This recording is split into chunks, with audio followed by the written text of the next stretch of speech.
व तौसी है, कहीं किसी इदारे की तरक्की के लिए, उसको डेवलपमेंट के लिए उसकी तामीर व तौसी का काम है, मदरसे का या कोई ईदगाह की तामीर है। ये एक बड़ा मकसद है, हम सभी जानते हैं। लेकिन साथ ही साथ जो अलग अलग टॉपिक्स हैं, अलग अलग जो टॉपिक्स हमारे उलमाए किराम को जहाँ दिए जाते हैं और हमारे जितने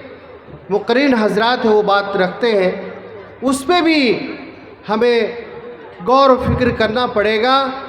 और ख़ास करके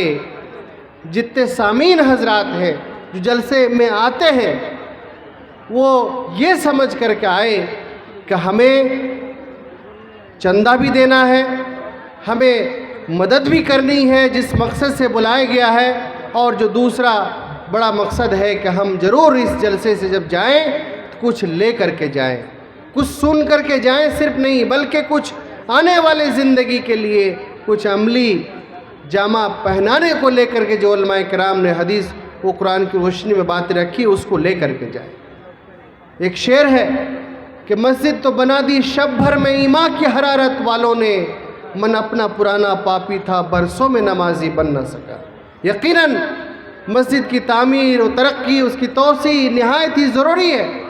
और उसके लिए मजलिस सजी है और अलग अलग इजलास भी कायम होते हैं, उसमें चंदे दिए जाते हैं, मस्जिद को अच्छा करना है। लेकिन जो असल मकसद है कि मस्जिद किस लिए है, नमाज़ पढ़ने के लिए। मस्जिद किस लिए है, उसको आबाद करने के लिए है, अल्लाह का घर है, और उसकी तौहीन ना हो, उसकी बेहुरमती ना हो, और वो उसके लिए ये तब हो पाएगा जब उसमें नमाजी हो। तो ये फौत नहीं होना चाहिए, बल्कि उसमें नमाजी भी होना चाहिए। और जिस खुलूस व लिल्लाहियत के साथ उलमाए किराम यहाँ बात रख रहे हैं, उसी खुलूस व लिल्लाहियत के साथ जितने भी हमारे हजरात तशरीफ़ फरमाए हैं, ज़रूर इस पर अमल करें। मैं देख रहा हूँ जब से मैं आया हूँ, सड़कों पे हज़ारों की तादाद में लोग इधर उधर मेलों में भटक रहे हैं। अभी अनाउंस भी हुआ कि किस तरह से इख्तलात का वही मामला आ रहा है।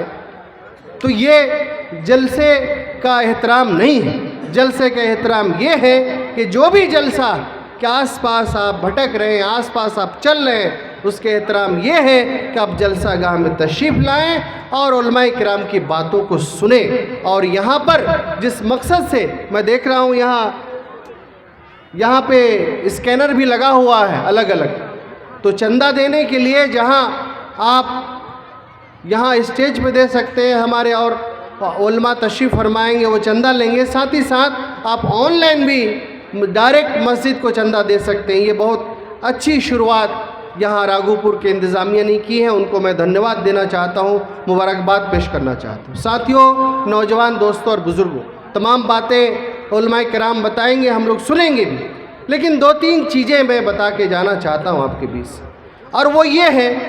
कि आज हम जिस दौर में जी रहे हैं, जिस दौर में हम इस मुल्क में रह रहे हैं, उस दौर में अगर हम तालीम को, अगर हम शिक्षा को, अगर हम एजुकेशन को मजबूती से ना पकड़ें, उनकी उन तमाम उसूल और ज़वाबित और जो चल रहा है उस अनुसार, उस कानून के अनुसार अगर उस चीज़ को हम नहीं पकड़ पाएँ, उस चीज़ को अगर हम नहीं समझ पाएँ, और समझ करके आने वाली नस्ल के लिए अगर हम उस तरह से नहीं चल पाएँ, आने वाले नस्ल को हम तैयार नहीं कर पाएँ, तो यकीन मानिए आज भी जिस तरह हमें और आपको और पूरे कहीं न कहीं जो इलाका पिछड़ा हुआ इलाका है, जो बैकवर्ड इलाका है, जहाँ कोई तालीमी उस म्यार की सुविधा नहीं है सरकारी तौर पे, हम लोग जानते हैं, अभी स्कूल्स काफ़ी हैं, अभी कॉलेजेस भी हैं, लेकिन जिस अंदाज में जो हमारा पिछड़ा हुआ इलाका है, जिस अंदाज में सेंट्रल से और दूसरे और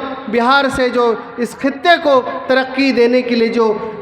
होनी चाहिए, वो अंदाज में नहीं है। अगर हम अपने आप को तैयार नहीं किए, अगर हम सूझबूझ से काम नहीं लिए, तो आने वाले दिन में हम और भी बदहाली के शिकार होंगे और भी पीछे चले जाएंगे, जो हम ऑलरेडी बैकवर्ड हैं। इलाके की बैकवर्डनेस की बात हो रही है, समाज के बैकवर्डनेस की बात भी हो रही है। आप सभी जानते हैं कि तालीम के बगैर ना हम अपने हुकूक को जान सकते हैं, ना अपने अधिकार को जान सकते हैं, ना हमारे लिए जो सरकार के द्वारा, जो कानून के द्वारा जो दी गई है अधिकार, उसको भी ना जान सकते हैं, ना उस पर अमल कर सकते हैं। वो तभी मुमकिन होगा जब हम अच्छी तालीम लें, अपने नौजवानों को अच्छी तालीम से हम उनको आगे लेकर गए, तभी हम जान भी पाएंगे और अपने हक को लेने के लिए हम लोगों को तैयार भी कर पाएंगे। तो इसके लिए हमें पहले जानना पड़ेगा, हमें पहले सीखना पड़ेगा, हमें दूसरे सीखना पड़े, उससे भी सीखना पड़ेगा, लेकिन हमें सीखना पड़ेगा। आप जानते हैं जो हिंदुस्तान में अलग अलग पार्टियां हैं, हम जानते हैं कि हिंदुस्तान में अलग अलग सरकारें हैं, सरकार के मंसूबे क्या हैं, सरकार के इरादे क्या हैं, वो भी आप बखूबी जानते हैं। सबके मैनिफेस्टो क्या क्या हैं,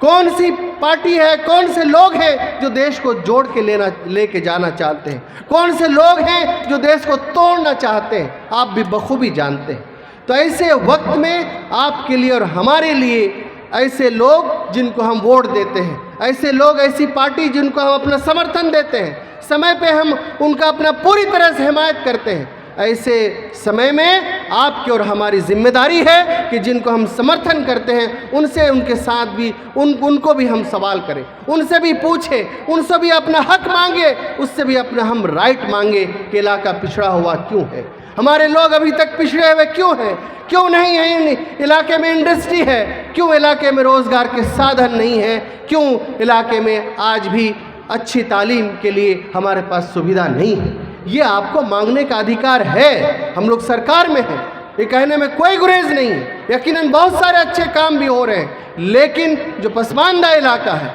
जो पिछड़ा इलाका है, ये हमारी जिम्मेदारी है कि हम उन चीज़ों को लेके जगें, सजग हों और अपने अधिकार, अपने हुकूक को लेके बार बार अपने लोगों से, अपने नेताओं से, अपनी पार्टियों से, अपने सरकार से सवाल करें कि ये होना चाहिए।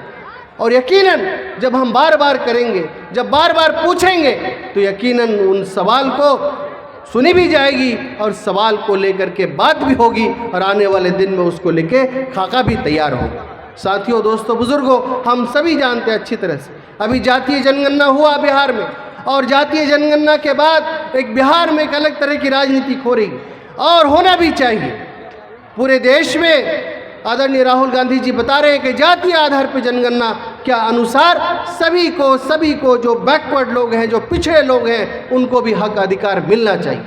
तो इस पैगाम अमन कॉन्फ्रेंस के माध्यम से मैं कहना चाहता हूँ कि पैगाम अमन कॉन्फ्रेंस, जहाँ हम जो दीन इस्लाम के मानने वाले हैं, उस दीन इस्लाम में तालीम की बात कही गई है, शिक्षा की बात कही गई है, वहीं उस दीन में हम अमन व अमान की बात कही गई है, पैगाम देने, अमन की पैगाम देने की बात कही गई है। लेकिन जिस मुल्क में रहते हैं, जिस खित्ते में रहते हैं, उसका भी कानून है, और उस कानून में कहीं भी नहीं लिखा हुआ है कि आप अमन मत फैलाओ, कहीं भी नहीं लिखा हुआ है कि आप देश दुनिया में आपसे लड़ाई करते रहो, बल्कि उस देश में भी, हमारे देश में भी कहीं न कहीं आपसी भाईचारा, प्यार, मोहब्बत, मिल्लत की बात होती है। और उस मिल्लत की जब बात होती है तो उस मिल्लत में भी हमारा हक व अधिकार है, उस मिल्लत में भी हमारे राइट्स हैं, हमारे अधिकार है। और जो आज पूरे देश में, हमारा देश में जो संविधान है, उस संविधान में ये भी कहा गया है कि जो इलाका पिछड़ा हुआ है, जो बैकवर्ड है, उनके लिए संविधान में लिखा हुआ है कि वहाँ उनको हिस्सेदारी मिलनी चाहिए। तो ये बात हमें आपको लगातार उठानी पड़ेगी। वैसे ही जो बैकवर्ड लोग हैं, जो बैकवर्ड समाज है, जो पसमानदा है, जो पीछे रह गए, हमारे संविधान में यह भी लिखा हुआ है कि उनको भी प्रॉपर अधिकार, हक मिलना चाहिए। जो नहीं मिल पा रहा है, उसके लिए भी आपको आवाज़ उठानी पड़ेगी। तो ये तमाम बातें मैं इसलिए कह रहा हूँ कि आज के इस मजलिस के माध्यम से, जहां हम इस मस्जिद की तामीर व तरक्की के लिए मदद करेंगे, जहां इस मस्जिद की तामीर व तरक्की के लिए एक दूसरे को चंदा देंगे और दे करके हम इसको मस्जिद को बनाने का काम करेंगे, साथ ही साथ तालीम के माध्यम से, एजुकेशन के माध्यम से, जागरूकता के माध्यम से, सियासी बेदारी के माध्यम से और जो सरकार की पॉलिसी के माध्यम से सरकार जिस दिशा में चल रहा है, अगर हम हमारे हक में चल रहा है तो उसके माध्यम से, और अगर हमारे खिलाफ बातें हो रही है तो उसके खिलाफ आवाज़ उठा करके अपनी बातों को कहना पड़ेगा, अपनी बातों को सरकार को सुनाना पड़ेगा। ये हमारी, आपकी और सभी की जिम्मेदारी है। इन बातों को भी ज़रूर हम यहाँ से लेकर के जाएं कि जब तक हमारा अधिकार, अपना हुकूक हमें नहीं मिलेगा तब तक हम आवाज़ को बुलंद करते रहेंगे। मैं इन्हीं चंद शब्दों से अपनी बात ख़त्म करते हुए मैं दुआ गो हूँ कि हमें कहने सुनने से ज़्यादा अल्लाह अमल करने की तौफीक दे। और साथ ही साथ आपसे आखिर में ये गुजारिश करके भी मैं जाऊँगा कि आप जितने हजरात यहाँ तशरीफ़ फरमाएँ, जो इधर उधर भटक रहे हैं, सभी से गुजारिश करूँगा कि पंडाल के नीचे आएँ और हमारे उलमाए किराम से बातें सुन के जाएँ और यहाँ से कुछ ज़रूर ले कर के जाएँ अपनी ज़िंदगी के लिए, अपने नौनिहाल के लिए, आने वाली नस्ल के लिए, आने वाले बच्चों के लिए ज़रूर यहाँ से कुछ लेके जाएँ ताकि हमारी ज़िंदगी बेहतर हो। बहुत बहुत शुक्रिया। अस्सलाम वालेकुम। जज़ाकुमुल्लाहु ताला खैरा। अब बिना कोई